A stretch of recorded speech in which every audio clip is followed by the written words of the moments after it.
Vivam, sejam bem-vindas e bem-vindos à estreia de uma parceria entre a TSF e o Ministério da Educação. Democracia para que te quero, parte de uma ideia original de Bernardo Ivo Cruz. Quando começámos a trabalhar nisto juntos, o mundo parecia outro. A Rússia ainda não tinha invadido a Ucrânia, o Ministro da Educação era outro, o atual Ministro era Secretário de Estado, ainda não havia Covid. Parece que já foi noutro tempo muito diferente. O autor da ideia original entrou para o novo governo. Bernardo Ivo Cruz é hoje em dia Secretário de Estado da Internacionalização no Ministério dos Negócios Estrangeiros e, por sugestão dele, a TSF convidou a professora Mónica Dias, do Instituto de Estudos Políticos da Universidade Católica Portuguesa, para assumir a coordenação científica deste projeto. Arrancamos na Escola Secundária Artur Gonçalves, em Torres Novas, agradecendo desde já o entusiasmo que demonstraram para receber esta iniciativa. Estamos com o José Manuel Cabo e o André Tenente nos cuidados técnicos desta gravação. Na rádio estarão a ouvir uma versão editada de um debate que fica na íntegra no site da TSF e também nas diferentes plataformas do Ministério da Educação. Eu e a Mónica Dias estamos muito bem acompanhados aqui nas mesas, para já com a Maria Neves do Grupo A e a Lara Vieira do Grupo B, ambas desta turma do 12º ano de Humanidades, portanto são finalistas deste nível de ensino.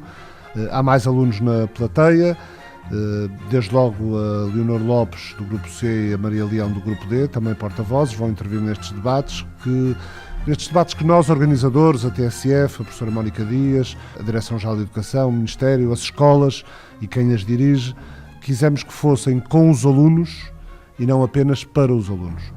Posso também dizer que os debates estão a ser filmados pelo Afonso, pela Maria, pela Margarida, pelo David. A democracia é uma ideia que marca os sistemas políticos desde há 25 séculos e que tem sabido crescer e adaptar-se aos tempos e às mudanças. Mas do que falamos quando falamos de democracia? Só de eleições ou de um modelo de organização da sociedade composta por cidadãos livres e iguais? Democracia para que te quero, comece precisamente por aí. Para que queremos a democracia, Mónica Dias? A democracia queremos, sobretudo, para dar voz às nossas ideias, aos nossos projetos, para participarmos, para podermos limitar quem nos governa e mostrar que estamos sempre com atenção e que, sim, o governo faz-se para os cidadãos e não ao contrário. E, essencialmente, queremos essa participação para afirmar as escolhas que podemos fazer na nossa vida, para podermos viver a liberdade sem medo, para podermos ter um enquadramento de Estado que nos ajuda, que nos apoia, que nos abre portas e que está lá precisamente para nós podermos cumprir, se quisermos, essa ideia de realização pessoal, quer individual, como nós acreditamos nas culturas ocidentais, quer também a nível das comunidades, que são fundamentais para a afirmação e cada vez mais percebemos hoje que também a responsabilidade individual se firma no tomar conta do coletivo, tomar conta dos outros, tomar conta do planeta e, assim, inscrever novas responsabilidades também no nosso percurso aqui, nas nossas famílias, nas nossas cidades, mas também na Terra, neste planeta, um debate, aliás, que é cada vez mais importante.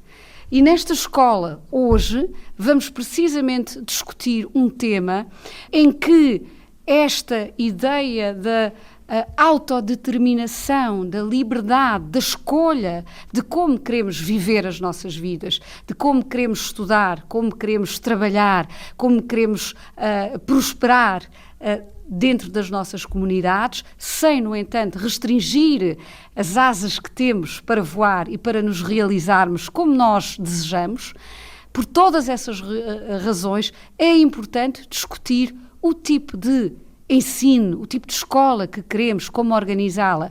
E, obviamente, temos que pensar que, com as novas tecnologias, com este salto tecnológico que nós todos vivemos, provavelmente os alunos que estão hoje aqui nesta sala de aulas, provavelmente vão trabalhar numa área ou numa profissão que hoje ainda não existe sequer. E este primeiro debate, que vai ser apresentado de perspectivas diferentes pela Maria Neves e pela Lara Vieira, que são as porta-vozes de um grupo que trabalhou ao longo de várias semanas toda esta problemática do socialismo democrático e dos direitos coletivos.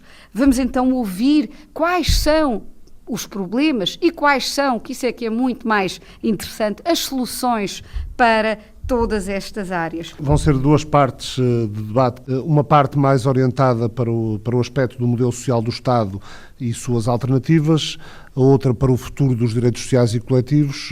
Em cada metade há, como a Mónica dizia, 2 grupos de alunos, cada um com um porta-voz. Estou muito curiosa como vai ser este debate. Começa então pela Maria Neves, porta-voz do Grupo A. Vocês estiveram a refletir sobre o tipo de Estado que mais convém à nossa sociedade, Estado de Providência ou Estado liberal. O que é que têm a dizer sobre isso? Portanto, eu defendo o Estado liberal, portanto, garantir muito mais autonomia e garantir as liberdades de cada indivíduo, ao invés de garantir inicialmente o bem social e depois, assim, porque no fundo um Estado social vai estar sempre com a sombra do Estado, portanto, a figura paternal que tanto falamos a nível do Estado social. No entanto, o Estado liberal defende muito mais que a responsabilidade pessoal é a que melhor protege, portanto, os indivíduos têm de ter a sua própria responsabilidade social e isso vai permitir que exista um maior crescimento económico e, por acrescento, vem o tal bem social que é a figura principal do Estado Social e, portanto, baseia-se inicialmente num maior dinamismo económico, por exemplo, defendendo o mercado livre, a concorrência, a iniciativa privada, etc. E depois isto vai garantir a liberdade e a felicidade de cada um dos indivíduos, portanto, lá está as liberdades e a responsabilidade pessoal e depois vem o tal bem social e a garantia que existe um bem social, no fundo. Lara Vieira. Eu, por outro lado, defendo então o Estado de Providência, portanto um Estado mais intervencionista, tanto na economia como na garantia dos serviços básicos, como por exemplo saúde, educação e segurança social, e portanto acredito que o Estado de Providência seja o melhor Estado para governar, uma vez que garante salários mínimos e também garante horários máximos de trabalho legalmente garantidos. Também garante algo que o Estado liberal não garante, portanto apoios financeiros a desempregados, cidadãos portadores de deficiências ou doenças crónicas, ou mesmo até apoios para casais com recursos limitados no que toca à educação dos filhos. Mas como é que esse mínimo garantido é geralmente suficiente? Quem é que regula? Como é que podemos aqui mediar? Com o Estado intervencionista na economia. O Estado intervém através dos impostos e garante serviços básicos, como eu disse, educação, segurança social e saúde, algo que o Estado liberal não garante. Mas às vezes esses tais impostos acabam por sobrecarregar um indivíduo e privá-lo mesmo das suas liberdades. Portanto, nós atualmente vivemos num Estado de Providência, num Estado social, em que, de certa forma, estamos sobrecarregados com os impostos e as enormes cargas fiscais a que estamos sujeitos. E a que custo? À privatização das nossas liberdades, a limitar as nossas liberdades através do Estado? E, portanto, já que vocês começaram a falar de impostos, estamos já naquilo que era um segundo ponto deste debate, que é o modelo fiscal que, na vossa opinião, mais se adequa à sociedade. E, portanto, será um imposto progressivo, em que as pessoas descontam mais de acordo com os rendimentos que têm, ou uma taxa única sobre os rendimentos? O que é que defendem? Maria. Portanto, enquanto defensora do liberalismo, defendemos uma taxa única sobre os rendimentos. Portanto, obviamente que isto não vai ser para alguém que recebe um salário de 10.000 euros e outro que recebe 650, não vão descontar a mesma quantia monetária em euros. Não, vai ser uma percentagem proporcional ao salário. Portanto, imaginamos que a taxa seria de 15%, 13%, seria 13% do salário de 10.000 euros e 13% de um salário de 650 euros, por exemplo. É uma taxa fixa, não é uma taxa Exato, uma taxa fixa. E isto, de certa forma, é muito benéfico porque promove o crescimento económico por vários fatores, devido à imigração. Por exemplo, é muito comum haver imigração de profissionais altamente qualificados, visto que, como recebem um salário tão alto, têm de pagar muito mais deste tal imposto progressivo. E, portanto, de certa forma, imigram porque veem o panorama europeu e reparam, ao mundial até, que estes altos salários na Europa não têm a mesma taxa de IRS, portanto, aí começa a ser muito mais equilibrado. E também o mesmo vai para as empresas, que muitas vezes se deslocalizam devido aos altos impostos que têm de pagar, que acaba por não haver um equilíbrio entre o crescimento económico e este tal imposto. Lara. Na minha opinião, a taxa única é algo que aumenta muito o fosso entre os ricos e os pobres, torna os ricos mais ricos e os pobres mais pobres. E agora faço-te uma pergunta, Maria. Achas que as pessoas que vivem em ambientes problemáticos e não têm tanta oportunidade de emprego nem tantas qualificações, achas que seria justo essas pessoas contarem a mesma percentagem do que pessoas que tenham uma vida normal e tenham mais possibilidades de ter uma boa educação e etc. Achas que seria justo descontarem a mesma percentagem no seu salário, visto que as oportunidades não eram iguais? Vamos ser sinceros, existe um patamar de isenção, tal como existe atualmente com o Estado de Previdência, existe um patamar de isenção, ou seja, alguém que receba, não vou dizer um valor certo, mas alguém que receba este X de valor de um salário, obviamente que não vai descontar. Portanto, isso aí também, lá está, o liberalismo não promove uma vida miserável. Atualmente, se nós implementássemos agora o liberalismo, seria já a zelar pelas gerações futuras e não tanto pelo nosso bem atual. Mas isso também é algo que todos nos sujeitamos, não é? E tu achas que seria justo nós estarmos a sofrer agora para que as nossas gerações futuras possam usufruir dos bens do liberalismo, sabendo que nós, nesta geração e nesta vida, não vamos usufruir desses bens? No entanto, é importante realçarmos que não iríamos sofrer, não iríamos viver uma vida miserável, mas eu coloco-te a mesma pergunta. Se o Estado de Previdência, o Estado Social, pensa em garantir primeiro o bem social para todos, no entanto, acaba por esmagar os indivíduos e contradizer-se quando expõe estes indivíduos a altas taxas de impostos. Portanto, sabemos que o Estado Social é um Estado extremamente caro. Mas essas taxas de impostos são necessárias para que se consiga garantir aos indivíduos serviços básicos de educação, saúde e segurança social. Mas portanto, a que custo? É necessário esta taxação progressiva. Professor António Ribeiro. Deixem-me dar-vos os parabéns, está a ser um debate muito vivo, mas eu também agora gostaria de colocar uma questão à Lara, visto que as questões têm sido mais dirigidas à Maria. Em relação à questão do Estado de Providência, há aqui um problema que me parece também ser necessário ser pensado, que é a questão do problema demográfico. Ao termos uma pirâmide invertida, com cada vez menos população ativa, como é que o Estado de Providência pode garantir o Estado Social, não é? As reformas no futuro? Que soluções é que podemos encontrar para esse problema? Primeiro, fomentar um incentivo à natalidade, que já acontece. Temos os abonos de famílias, temos várias empresas que oferecem kits de nascimento e, portanto, fomentar um bocadinho a natalidade, porque nós sabemos que Portugal é um país com uma grande percentagem de pessoas mais idosas e pessoas incapacitadas de trabalhar. E depois é também focar-nos muito no centro de emprego, formações e estágios remunerados, inserir também essas pessoas que estão inseridas no centro de emprego, portanto, inseri-las no mercado de trabalho de uma forma mais ativa e dar benefícios às empresas que realmente optem por contratar empregados, pessoas que estejam inseridas no centro de emprego. A nível da segurança social, não sei, eu não consigo muito bem responder a isso, não sei se o público tem alguma opinião. O que é que nós poderíamos melhorar na segurança social e tentar reverter a situação que estamos a viver atualmente?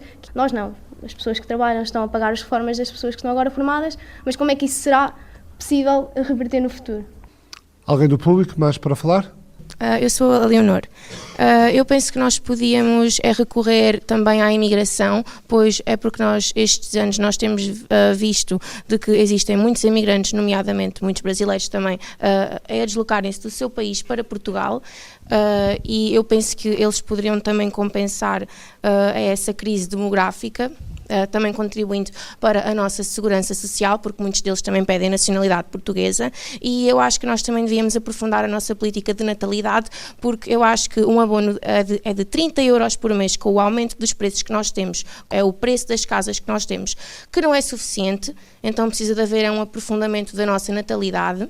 Não são só os abonos que são, não é só o abono que é a medida que fomenta a natalidade. Tens, por exemplo, redução nas rendas de casa, ajuda com as despesas de casa, água, luz, etc. Portanto, não é só o abono que existe. E como é que o Estado paga isso?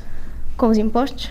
Pois, lá está. Com a taxação progressiva. Esmagar um indivíduo com os tais impostos, no fundo, acaba por terem de pagar menos rendas, menos na água, terem kits e abonos familiares, mas depois Maria, mas isto é tudo compensado nos impostos. Mas existem escalões de impostos, portanto, uma pessoa que receba o ordenado mínimo não vai descontar o mesmo que uma pessoa que não receba. Portanto, pessoas e casais que necessitem desta ajuda inicial, ajudas nas rendas, nas despesas de casa, obviamente não são pessoas que descontem muito.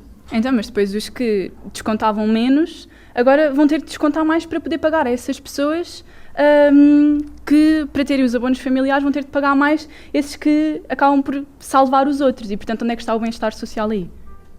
Acaba por ser só para os indivíduos mais pobres. Está o bem-estar social na medida em que está-se a tentar reverter a situação demográfica em Portugal, que nos vai garantir um bem-estar social a longo prazo. O rendimento social de inserção é justo? Sim, eu penso que seja justo, contudo, eu sou a favor de uma reforma no sistema e acho que devia ser adotada uma reforma no sistema, como eu disse, utilizando algo parecido como se utiliza no centro de emprego, ou seja, a pessoa é obrigada a apresentar-se numa procura ativa de trabalho, com as assinaturas e os carimbos, como é no centro de emprego, e também todas as pessoas capacitadas, obviamente que as incapacitadas não, mas todas as pessoas com capacidades, tanto físicas como mentais, são obrigadas a frequentar estágios e formações que deveriam ser remunerados, desta forma a tentar aumentar a mão de obra e a tentar fazer com que elas não se deitem naquele rendimento e não se apoiem apenas nisso.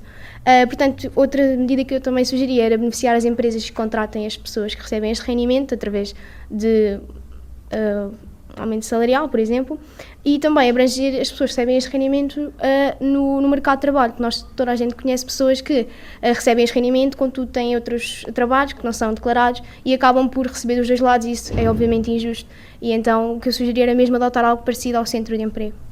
Maria? Portanto, eu acho que aqui entramos um bocadinho em consenso. Obviamente que o Estado Liberal não defende a eliminação deste rendimento, lá está, como tinha dito anteriormente, garantir que não existe ninguém em extrema pobreza e, portanto, de certa forma aqui entra para haver, como a Lara já tinha dito, um maior controle. Portanto, o Estado Liberal propõe que este tipo de subsídios e rendimentos sejam coordenados a nível mais local, portanto, vamos imaginar que uma entidade privada cá em Torres Novas ou cooperada acaba por se encarregar de garantir este tal rendimento social de inserção a indivíduos e, de certa forma, como vão, por exemplo, o Estado, como já tinha dito, o Estado Liberal promove uma maior taxa de emprego, portanto, menos desemprego. Existem muito mais pessoas a contribuir. O que é que acontece? Muito menos pessoas vão necessitar deste rendimento social de inserção. Portanto, aqui começa a haver um tal equilíbrio e, portanto, isto passa a ser necessário apenas para pessoas que, no fundo, necessitam mesmo. E, de certa forma, aqui entramos em consenso porque tentamos acabar com, como a Lara já tinha dito, não na palavra exata, mas com a subsídio à dependência que estamos todos familiarizados a nível do RSI. Obviamente que não vamos voltar atrás, 100 mil passos atrás, dizer que vamos voltar para a escravatura. Obviamente que não, isso... Pronto, mas é um bocadinho que estavas a dar a entender. É engraçado aqui, por exemplo, se pensarmos nos grandes momentos onde houve pactos sociais, não é? Temos, obviamente, por exemplo, o período dos anos 30, do início dos anos 30, onde, já que falamos dos Estados Unidos como modelo, e temos, por exemplo, o caso do Franklin Delano Roosevelt, não é? Que fez um apelo a uma grande transformação social, em que o Estado se abriu, e aí foi sim o Estado de Providência, o modelo, mas que, obviamente, também trabalhou com as grandes empresas, em que se criou um pacto social envolvente, quer os privados, quer o Estado, para construir uma América, na altura, mais próspera. E hoje, se olharmos para a Europa e para os problemas que temos, precisamente no combate à pobreza, precisamente nesta tentativa de dar mais perspectiva à esperança das pessoas e renovar toda esta área de trabalho que estava aqui em discussão, acham que seria necessário um novo pacto social? É possível uma conciliação entre o lado que a Maria está aqui a apresentar e o lado que a Lara defende? Portanto, uma conciliação é possível? Eu acredito que sim, eu acredito que seja muito possível e como acabámos de chegar a um consenso a nível do rendimento social de inserção e há bocadinho também a nível da taxa única e taxa progressiva, acho que é mesmo possível chegar a um consenso. Portanto, não vamos dizer que seria um mundo perfeito, mas seria muito mais equilibrado do que o que temos atualmente. Mónica Dias? Bom, eu creio que temos aqui, de facto, um debate interessante sobre aquilo que poderá ser uma economia de mercado social.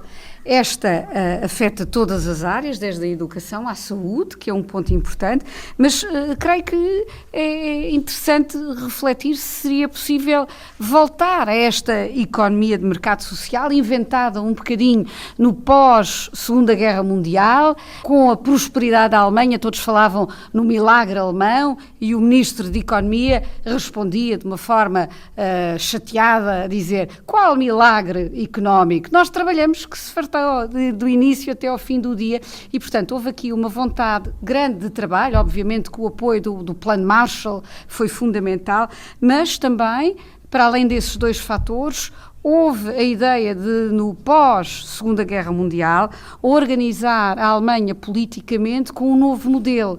Um modelo que era um bocadinho essa mistura entre uma perspectiva liberal e uma perspectiva social. Aliás, os países do norte da Europa também tiveram esta vertente muito forte.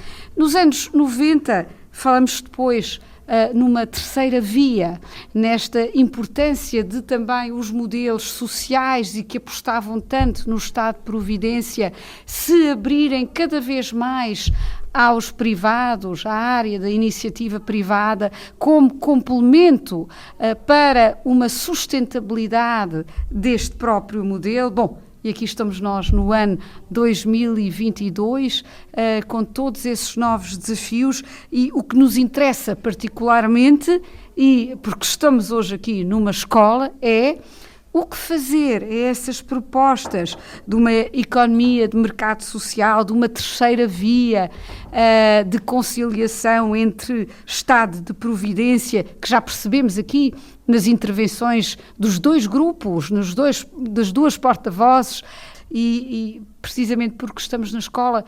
E como é que será então a escola nesse futuro? Como é que será a universidade? Como é que será toda a área da educação e da formação para uma sociedade mais próspera, mas também mais sustentável, tendo em conta a escola? Começamos agora pela Lara.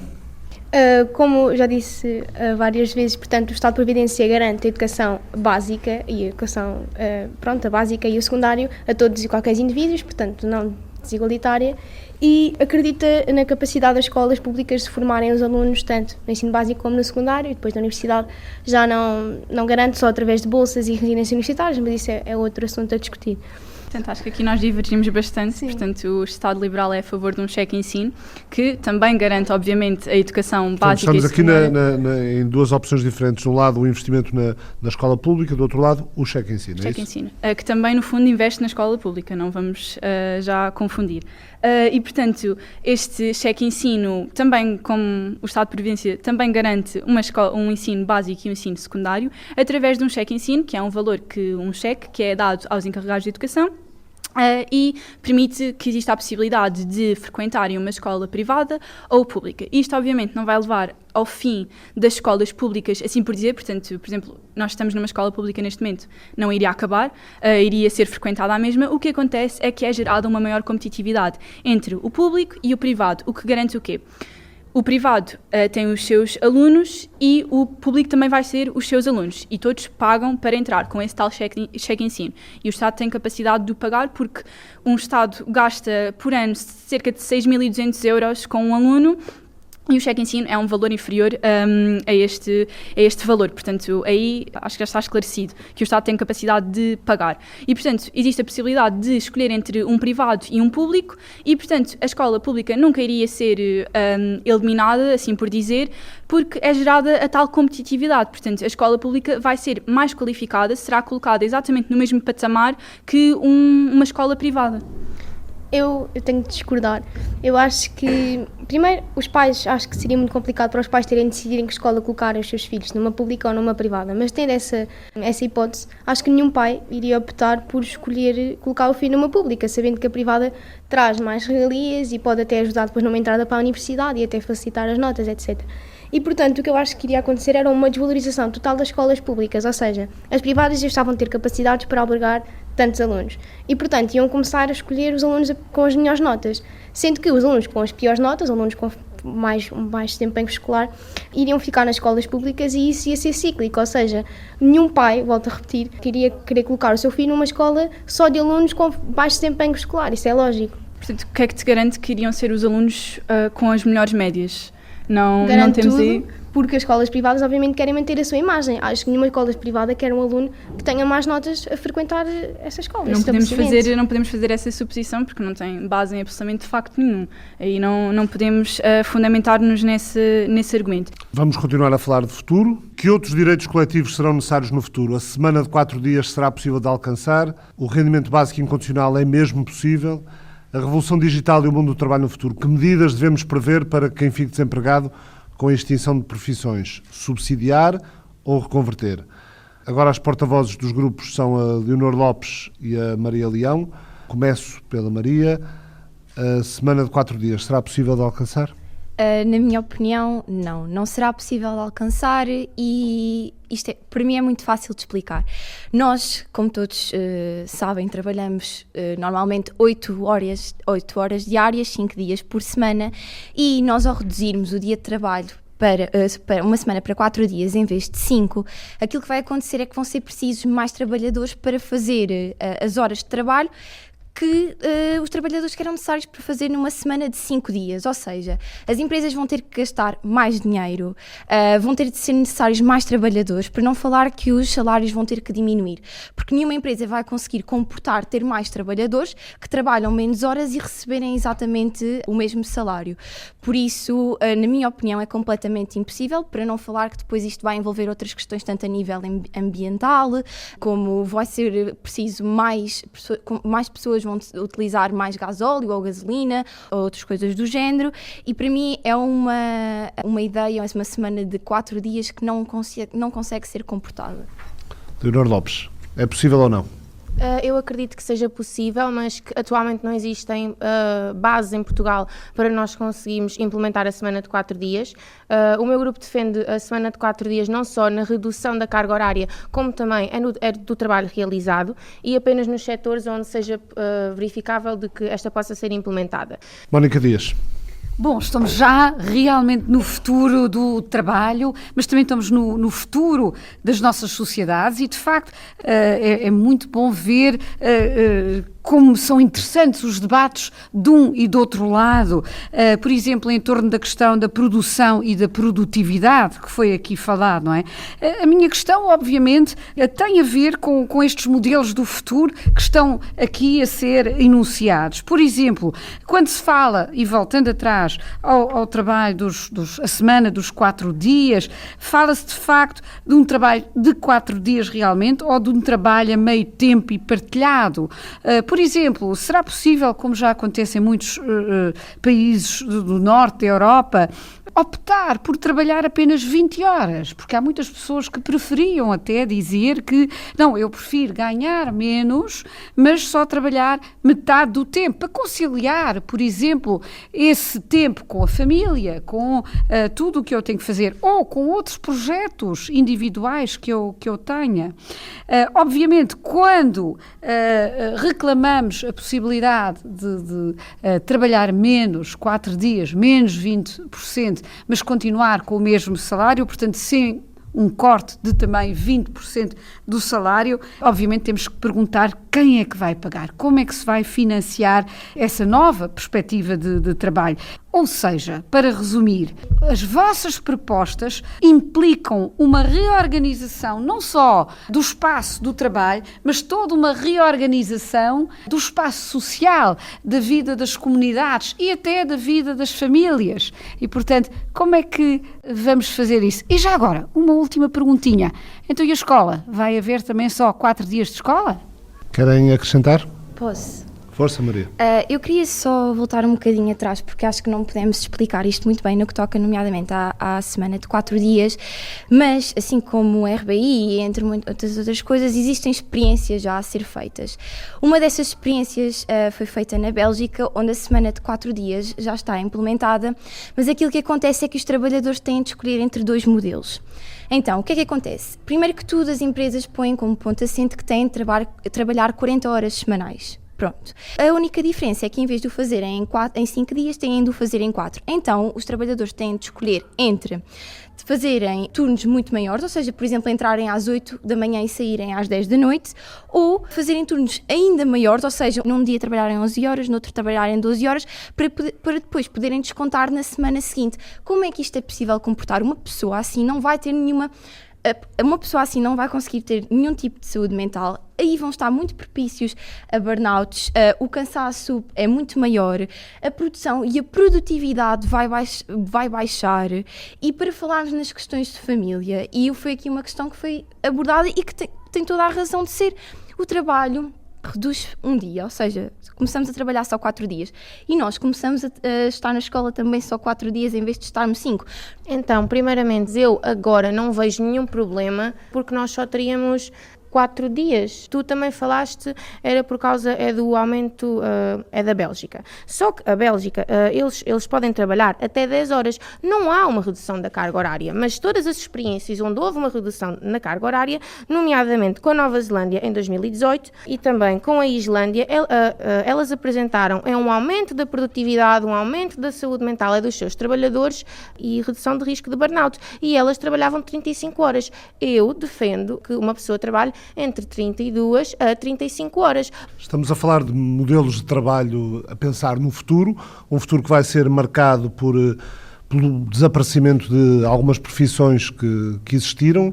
Que medidas devemos prever para aqueles que fiquem desempregados em profissões que sejam extintas? Subsidiar ou reconverter? Reconverter completamente. Porquê, Leonor? Eu defendo que nós devemos reconverter essas pessoas e nós devemos evitar o rendimento básico incondicional o máximo possível, mas eu acho que se de facto se mostrar que é necessário no futuro, então deve usar-se completamente. Maria? Sim, uma vez que eu defendo o RBI, eu acredito que esta questão... Rendimento básico incondicional. O rendimento básico incondicional vem exatamente também no âmbito de as pessoas veem cada vez que o futuro está cada vez mais próximo.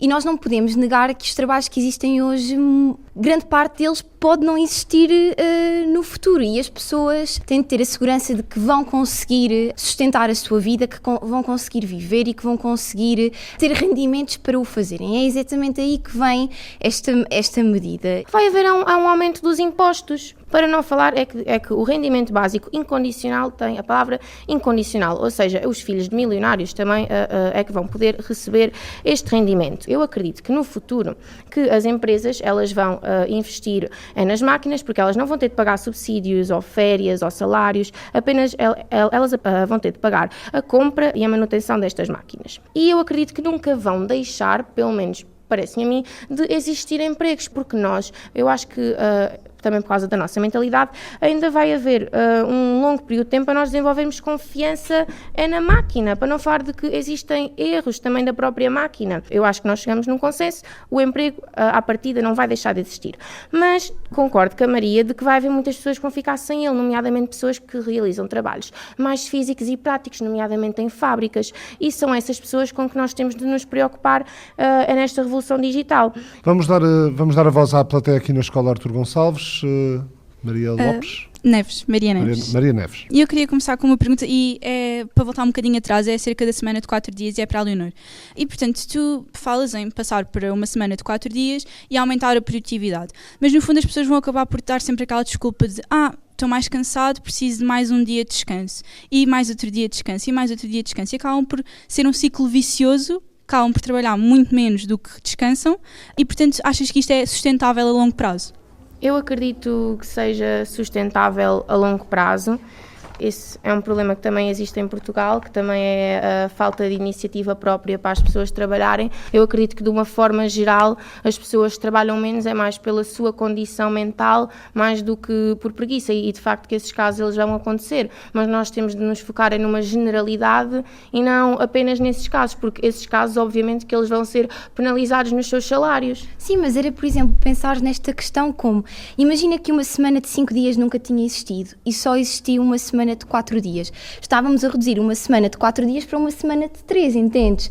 E assim sucessivamente, até deixarem de existir dias de trabalho. Estamos aqui, de facto, num ponto que, como dizem as duas muito bem, aponta para uma mudança de paradigma social que está mesmo aqui à nossa frente e que, de certa forma, vai também influenciar a democracia, a nossa realidade política. E reparem, aquilo que estão aqui a discutir, na verdade, nós, talvez há centenas de anos, desde talvez da Idade Média, nos definimos por aquilo que trabalhamos, ou seja, pergunta-se a alguém qual é a tua profissão, o que é que fazes, e isso seria a definição da própria pessoa, não é? Somos o tal homo faber, a pessoa que se define por aquilo que faz, o ser humano como o fazedor, especialmente na nossa tradição ocidental, é isso que culturalmente nos marcou e também influenciou fortemente a democracia. O que responde alguém que tem esse rendimento básico, incondicional, esta pergunta: o que é que fazes? Qual é a tua profissão?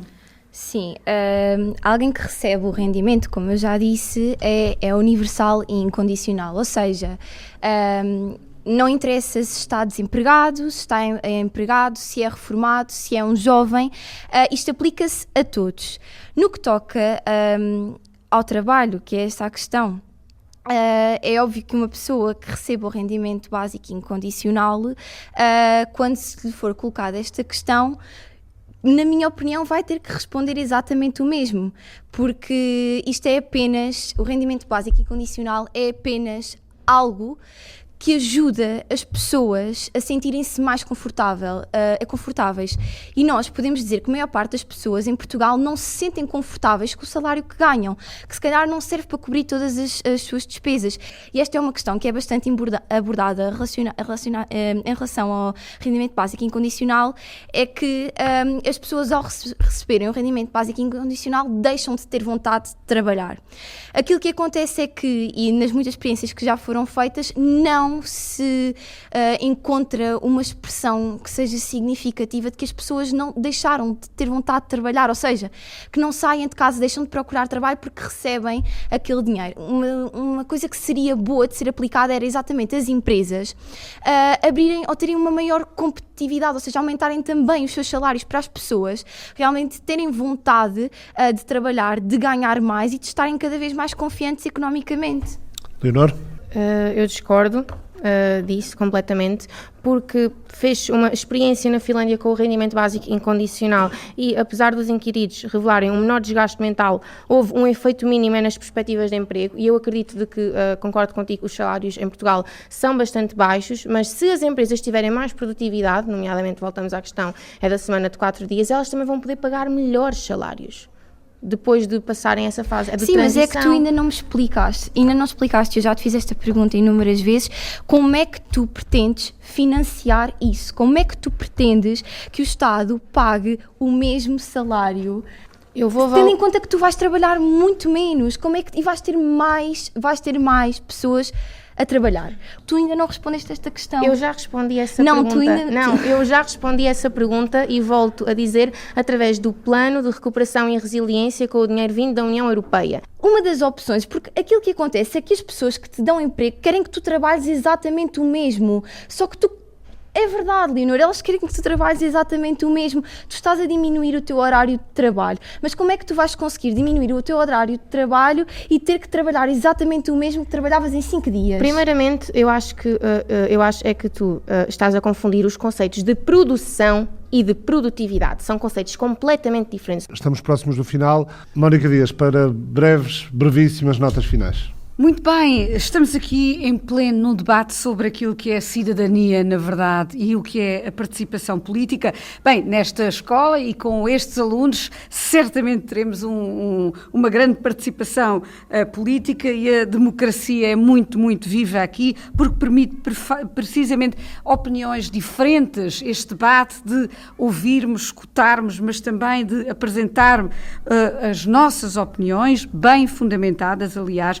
Realçar aqui deste debate, talvez, que a participação na decisão sobre a forma como trabalhamos, como estudamos, como integramos o outro e evitamos a exclusão é muito, muito importante. Os dois lados refletiram isso e também refletiram duas outras coisas muito importantes, que é o equilíbrio entre a iniciativa privada, por um lado, e a sustentabilidade, a dignidade humana, por outro lado.